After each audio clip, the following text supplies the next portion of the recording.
Hello बच्चों, स्वागत करता हूं सभी का आपके अपने यूट्यूब चैनल राज एजुकेटर में।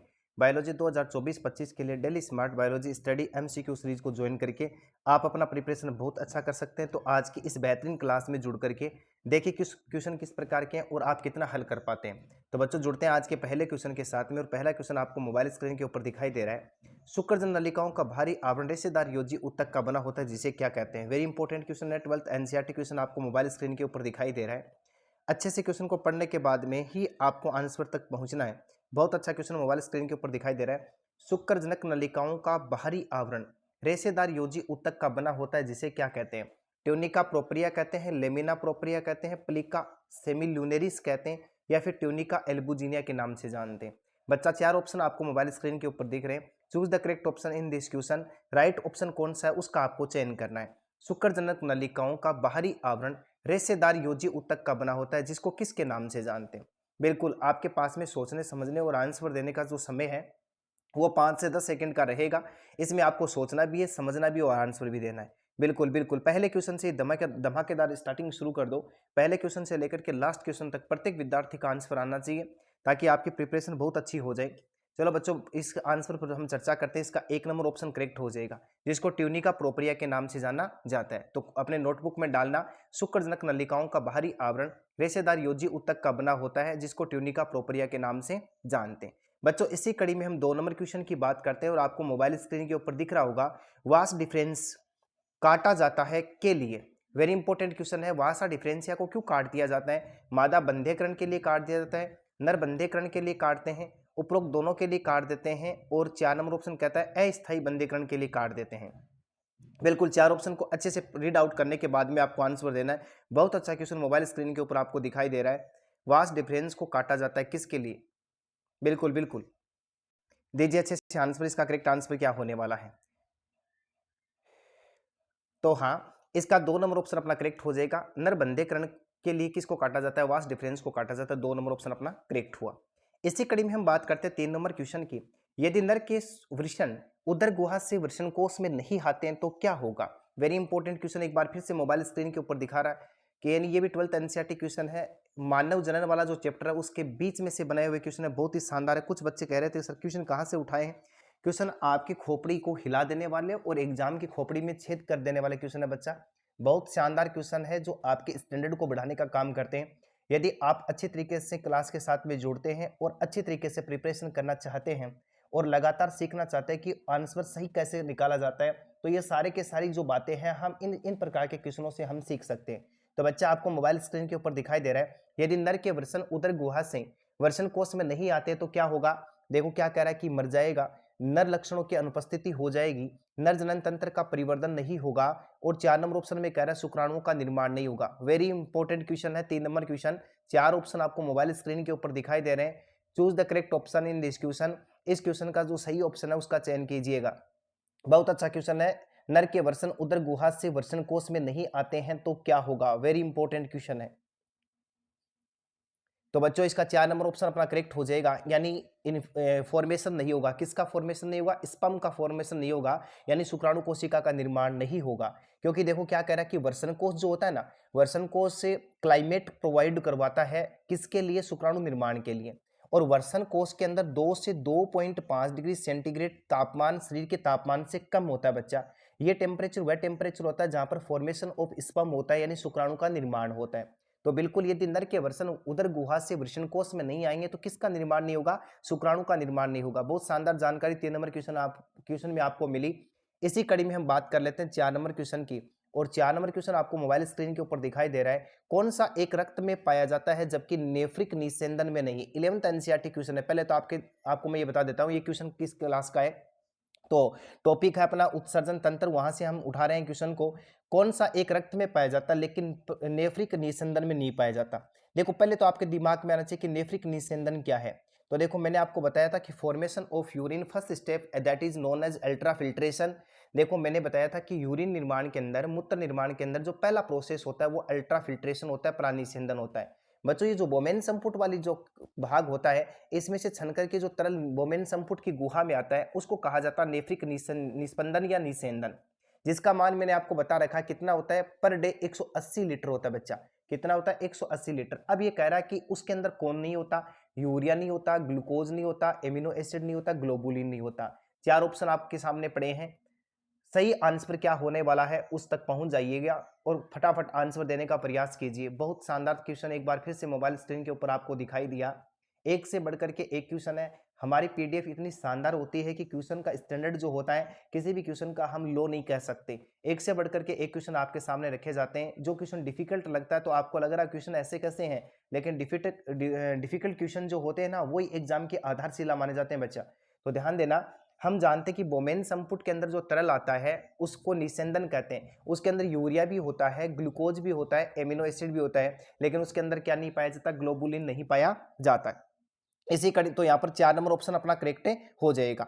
इसी कड़ी में हम बच्चों बात करते हैं 5 नंबर क्वेश्चन की, और 5 नंबर क्वेश्चन आपको मोबाइल स्क्रीन के ऊपर दिखाई दे रहा है। ये भी 11th एनसीईआरटी क्वेश्चन है, किसकी अधिकता से यूरेमिया रोग हो जाता है। वेरी इंपॉर्टेंट क्वेश्चन है, सभी बच्चों का आंसर आना चाहिए। थोड़ा सिंपल क्वेश्चन भी है ये। यूरेमिया रोग हो जाता है किसकी अधिकता से? रक्त में कोलेस्ट्रोल हो जाने से, रक्त में ग्लूकोज हो जाने से, रक्त में यूरिया की मात्रा बढ़ जाने से, या फिर नॉन ऑफ दीज, इनमें से कोई नहीं होगा। नन ऑफ दीज, उपरोक्त में से कोई नहीं होगा। 5 नंबर क्वेश्चन का कौन सा ऑप्शन करेक्ट करने वाले हैं? रक्त में कोलेस्ट्रॉल की मात्रा बढ़ना, रक्त में ग्लूकोज की मात्रा बढ़ना, रक्त में यूरिया की मात्रा बढ़ना। बताओ यूरेमिया किसे कहते हैं? वेरी इंपॉर्टेंट क्वेश्चन है बच्चा। देखो, किडनी खराब हो जाने के कारण से, किडनी में संक्रमण हो जाने के कारण से, या चोट लगने के कारण से जो यूरिया की मात्रा रुधिर में अलग होती है उसको अलग करने में ये फेल हो जाती है, जिसको क्या कहा जाता है? यूरेमिया कहा जाता है। यानी 3 नंबर ऑप्शन अपना करेक्ट हो जाएगा। रक्त में बढ़ी हुई अतिरिक्त यूरिया की मात्रा को किसके नाम से जानते? यूरेमिया के नाम से जानते।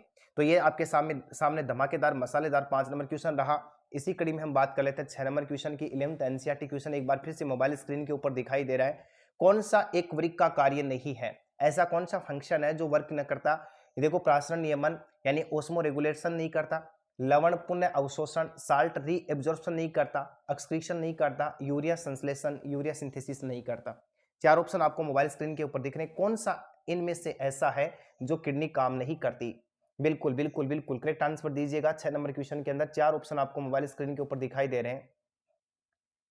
तुरंत आंसर देने का प्रयास कीजिए। शाबाश शाबाश। तो इसके अंदर देखो क्या होता है, यूरिया का संश्लेषण नहीं होता बच्चा। आपको याद रखना है कि यूरिया का संश्लेषण कौन सी कोशिका के अंदर होता है? यकृत कोशिका के अंदर होता है। बिल्कुल होता है। यानी 4 नंबर ऑप्शन यहाँ पर अपना क्या हो जाएगा? डिलीट हो जाएगा, यानी राइट माना जाएगा। इसी कड़ी में हम बात करते हैं 7 नंबर क्वेश्चन की। ये 12th एनसीईआरटी क्वेश्चन एक बार फिर से नजर आया और बहुत ही धमाकेदार क्वेश्चन रहेगा। स्तनियों में वृषणों का वृषण कोष में नहीं जाना क्या कहलाता है? थोड़ी देर पहले हमने पढ़ा था कि जब वृषण कोष जो होते हैं ना, वो मतलब वर्षण जो होते हैं वर्षण कोष में नहीं होते तो क्या होता है? तो हमने जाना कि शुक्र जनन की प्रक्रिया नहीं होगी। अब अगला कह रहा है कि स्त्रियों में वर्षणों का वर्षण कोष में नहीं जाना एक डिजीज होता है, जिसको किसके नाम से जानते? पिंडोजेनेसिस के नाम से जानते, बंधेकरण के नाम से जानते, क्रिप्टो ऑर्किडिज्म के नाम से जानते, या फिर 4 नंबर ऑप्शन कहता है ये सभी होता है। वेरी इंपॉर्टेंट क्वेश्चन है बच्चा, बहुत ही शानदार क्वेश्चन आपको मोबाइल स्क्रीन के ऊपर दिखाई दे रहा है। दीजिए correct answer. 1 number, 2 number, 3 number, 4 number option कौन सा होगा इसके अंदर? देखो, पिडोजेनेसिस को नियोटिनी के नाम से जानते हैं बच्चों। पहले तो एक बात आपको ये ध्यान रखना है, ये भी इंपॉर्टेंट फैक्टर है जो मैं आपको यहाँ पर बता रहा हूँ। फैक्ट है बहुत ही शानदार, पिडोजेनेसिस नियोटिनी। देखो क्या होता है कि थायरोक्सिन हार्मोन समय पर स्रावित नहीं होना, तो उभयचर प्राणी होते हैं उसके अंदर उभयचर की एक विशेषता होती है कि वो लार्वा अवस्था के अंदर ही जनन करना शुरू कर देते हैं, जिसको पिडोजेनेसिस और नियोटिनी के नाम से जानते हैं। अतिरिक्त जानकारी देकर के जा रहा हूँ, नोट्स की नोटबुक के अंदर इसको डाल देना। पिडोजेनेसिस किसको कहते हैं, नियोटिनी किसको कहा जाता है? यानी थायरोक्सिन हार्मोन की कमी से एम्फीबिया वर्ग के जो एनिमल्स होते हैं, प्राणी जो होते हैं, उनकी लार्वा अवस्था में भी वो रिप्रोडक्शन करना शुरू कर देते हैं। That process that is known as paedogenesis and neoteny. बिल्कुल, यहां पर क्या हो जाएगा? 3 नंबर ऑप्शन अपना करेक्ट हो जाएगा। यानी जिसको वर्षण गोपनीयता के नाम से भी जानते, क्रिप्टो यानी ऑर्किडिज्म के नाम से जानते। बिल्कुल। अब देखो बच्चों, बात करते हैं हम 8 नंबर क्वेश्चन की। लीडिंग कोशिकाएं मिलती है, वेरी इंपॉर्टेंट क्वेश्चन है। लीडिंग कोशिका का दूसरा नाम होता है अंतराली कोशिका। किस में पाई जाती हैं? शुक्रजनक नलिकाओं में पाई जाती हैं, वृषण में पाई जाती हैं, ओवरी में पाई जाती हैं, एपिडिडाइमिस में पाई जाती हैं। दीजिए करेक्ट आंसर। 4 ऑप्शन आपको मोबाइल स्क्रीन के ऊपर दिख रहे हैं। शुक्रजनक नलिकाओं, वृषण में, अंडाशय में, अधिवृषण में। बिल्कुल, 8 नंबर क्वेश्चन का क्या करेक्ट ऑप्शन करने वाले हैं? बहुत शानदार क्वेश्चन आपको मोबाइल स्क्रीन के ऊपर दिखाई दे रहा है। तो बच्चों, आपको यहाँ पर 2 नंबर ऑप्शन करेक्ट करना होगा। लीडिंग कोशिका अंतराली कोशिका टेस्टिस के अंदर पाई जाती है, प्रेजेंट इन टेस्टिस, कौन सी सेल्स? लीडिंग सेल्स, बिल्कुल। और हम बात करते हैं 9 नंबर क्वेश्चन की, और 9 नंबर क्वेश्चन भी 12th NCERT question mobile screen के ऊपर दिखाई दे रहा है। टेस्टोस्टेरोन स्रावित होता है सर्टोली कोशिकाओं के द्वारा, सस्टेंटाकुलर कोशिकाओं के द्वारा, लेडिंग कोशिकाओं या अंतराली कोशिकाओं के द्वारा, या फिर 4 नंबर ऑप्शन कहता है 1 और 2 दोनों हो जाएंगे। यहाँ पर 1 और 2 दोनों हो जाएंगे। दीजिए करेक्ट आंसर। यहाँ पर 9 नंबर क्वेश्चन का सटीक ऑप्शन कौन सा बैठने वाला है? शाबाश शाबाश, जितने अधिक आंसर देंगे उतनी ही आपकी तैयारी बढ़ती जाएगी। टेस्टोस्टेरोन स्रावित होता है सर्टोली कोशिका के द्वारा, सस्टेंटाकुलर कोशिका के द्वारा, और लीडिंग कोशिका के द्वारा, या अंतराली कोशिका के द्वारा। वेरी इंपॉर्टेंट क्वेश्चन है, वेरी सिंपल क्वेश्चन है बच्चा। 3 नंबर ऑप्शन अपना यहाँ पर करेक्ट हो जाएगा। लीडिंग कोशिका या अंतराली कोशिका एंड्रोजन हार्मोन को रिलीज करती है। देखो, इस टेस्टोस्टेरोन हार्मोन को एनसीईआरटी लिखती है पुंजन हार्मोन या एंड्रोजन हार्मोन। ये दो बातें और आपको याद रखनी है। सर्टोली कोशिका और सस्टेंटाकुलर कोशिका बच्चों एक ही है, जिसको नर्स कोशिका के नाम से जानते हैं, जिसको दाहिमा कोशिका के नाम से जानते हैं, जिसे पोषक कोशिका के नाम से जानते हैं। तो यहाँ पर 9 नंबर क्वेश्चन का 3 नंबर ऑप्शन अपना करेक्ट हो जाएगा।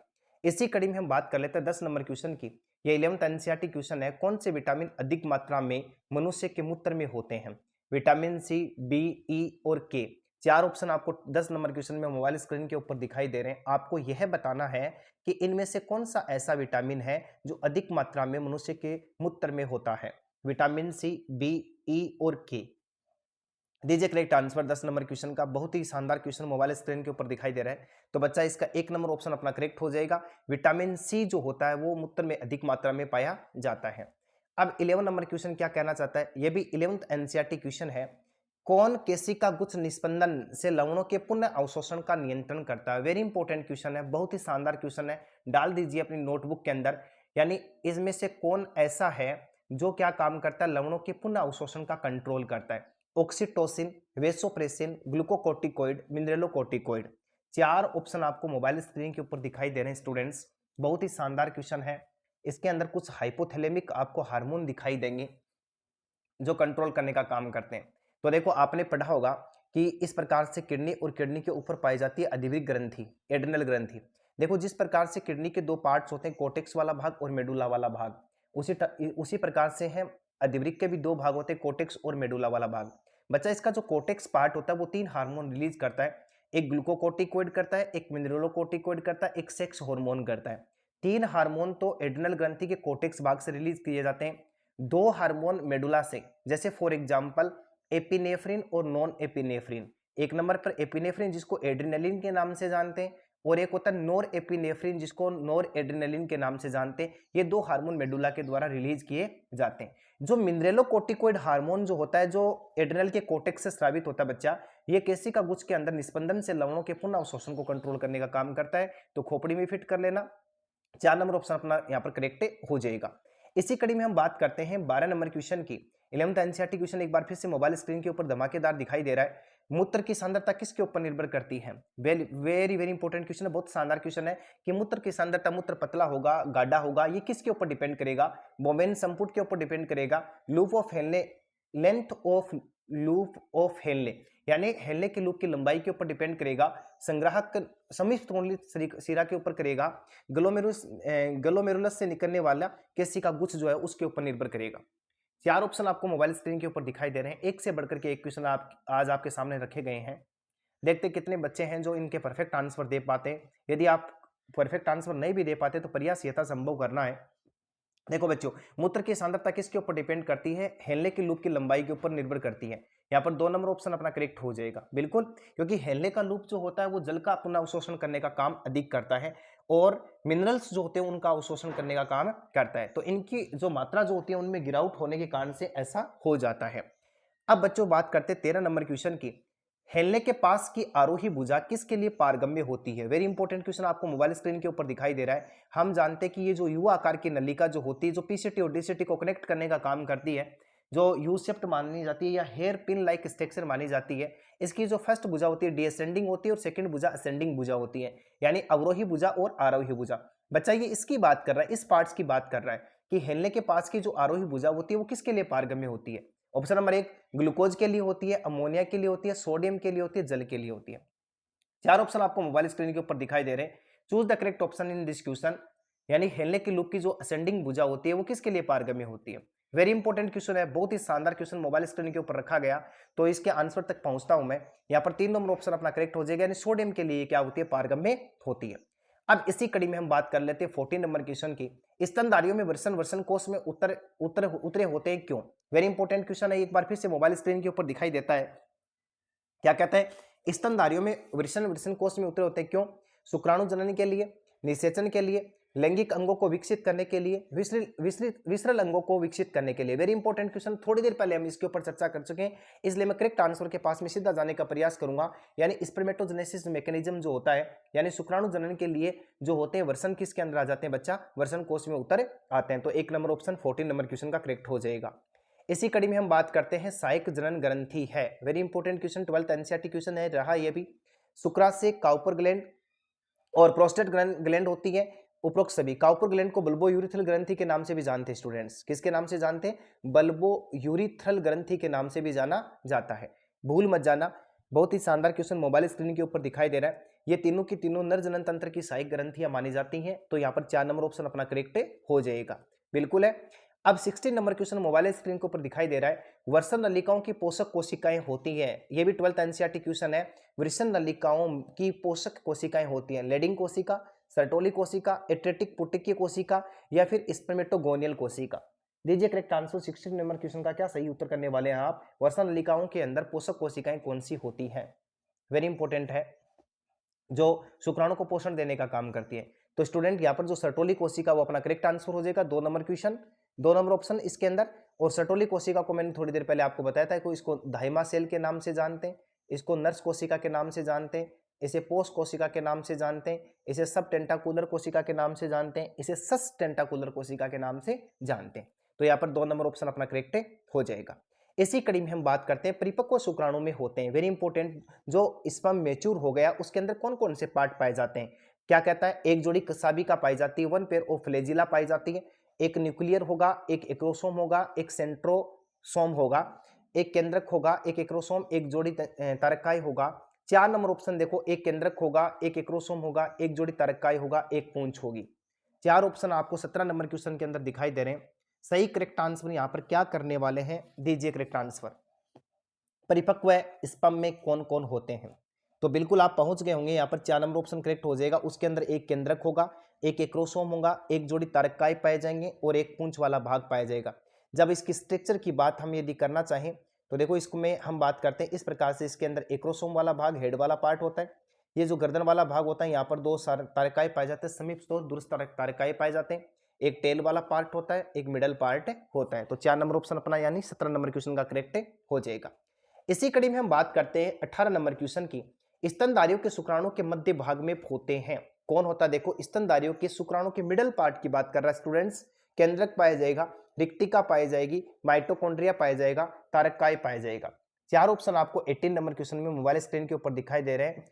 कौन सा करेक्ट आंसर होने वाला है, ये सिंपल क्वेश्चन है, इसलिए सभी बच्चों के द्वारा इसका आंसर आना चाहिए।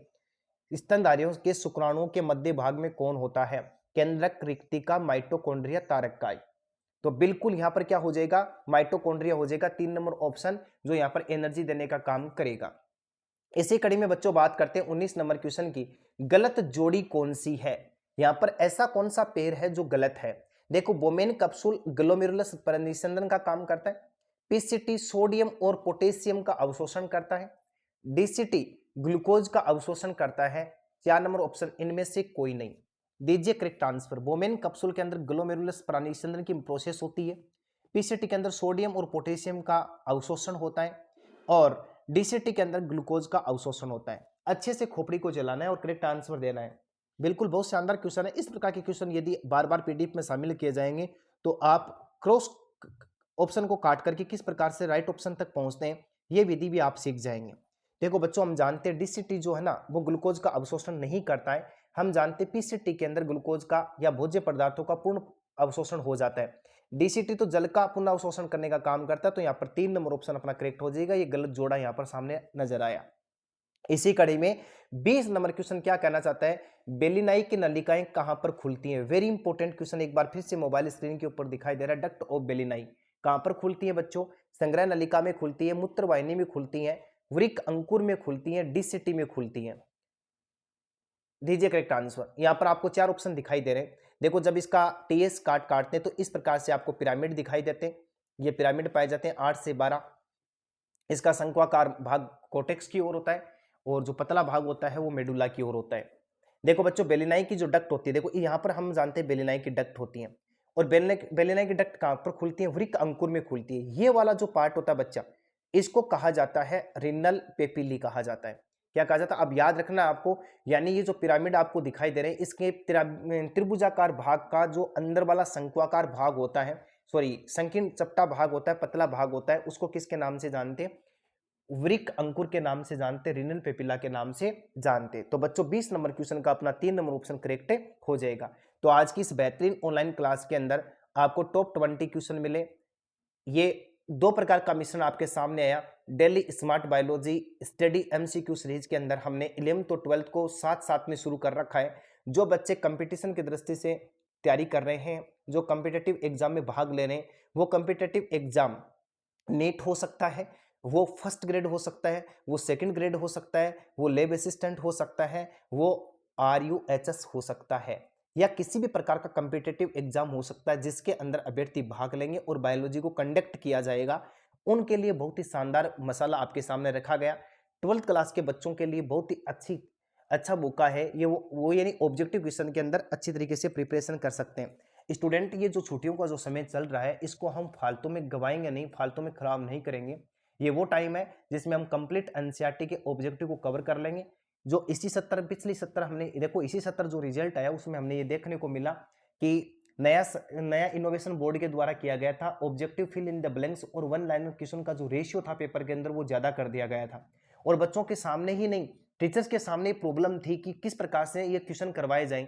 और बहुत सारी संस्था ऐसी थी जो objective fill in the blanks और वन लाइनर क्वेश्चन करवाने में असफल रही, जिसके कारण से बच्चों के इन छोटे क्वेश्चन के अंदर आंसर्स जो है वो बहुत सारे रॉन्ग हो गए थे। इस समस्या का निदान हमने पिछले सत्र ही कर लिया था बच्चा। ऑनलाइन प्लेटफॉर्म के माध्यम से अपना Raj educator online platform 1875 objective question बच्चों को दे चुका था। आपको संख्या बहुत बड़ी लग रही होगी, लेकिन 1875 ऑब्जेक्टिव क्वेश्चन बच्चों को दिए गए थे, तो बच्चे आसानी से पेपर को क्या कर पाए थे? हल कर पाए थे। तो ये बेहतरीन ऑनलाइन प्लेटफॉर्म आपके लिए लेकर के objective fill in the blanks one liner question के साथ साथ में कुछ ही दिनों के बाद में थ्योरी की क्लास बहुत ही शानदार तरीके से हम कंडक्ट करेंगे। तो देर किस बात की, जुड़िए ऑनलाइन प्लेटफॉर्म के साथ में और क्लास को अधिक से अधिक शेयर कर दीजिएगा ताकि कॉम्पिटिटिव एग्जाम में भाग लेने वाले विद्यार्थियों को भी अधिक से अधिक लाभ मिल सके। मिलते हैं बेहतरीन ऑनलाइन क्लास में। हाँ, कमेंट में जरूर बताना है कि आप 20 में से कितना क्वेश्चन ठीक कर पाए। इसी प्रकार की बेहतरीन ऑनलाइन क्लास के साथ में फिर मिलेंगे, तब तक के लिए धन्यवाद।